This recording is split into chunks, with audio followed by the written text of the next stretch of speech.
हमारी दुनिया के अलावा भी एक दूसरी दुनिया है जहां जिन मामू लोग रहते हैं। उनकी दुनिया में एक से बढ़कर एक अजूबे होते हैं और उनकी दुनिया का राजा है करकी मुखी।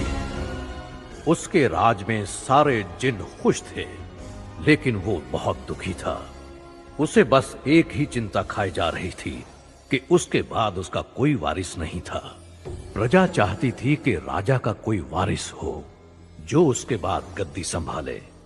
प्रजा ने दुआएं की और उसके यहां खूबसूरत बेटा पैदा हुआ। राजा की खुशी का ठिकाना नहीं था, उसे अपना वारिस मिल गया था। राजा ने अपने बेटे चिनचिनिया की परवरिश में कोई कमी नहीं रखी। उसने अपना सारा प्यार, सारी खुशियां अपने बेटे पे न्योछावर कर दी। अब उसकी दुनिया उसका बेटा ही था।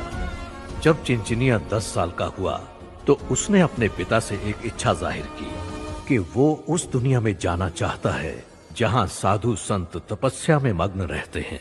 करकी मुखी अपने बेटे की इच्छा को ना टालते हुए उसे उस दुनिया में ले गया। चिनचिनिया उस चमत्कारी दुनिया में आकर खुशी से पागल हो गया और अपने पिता के साथ छुपा छुपी खेलने लगा। चिनचिनिया खेल खेल में एक ऐसी जगह जा छुपा जहां एक साधु हजारों साल से तपस्या में लीन थे। चिनचिनिया की वजह से उनकी तपस्या भंग हो गई। साधु गुस्से से आग बबूला हो गए और चिनचिनिया को श्राप देने लगे।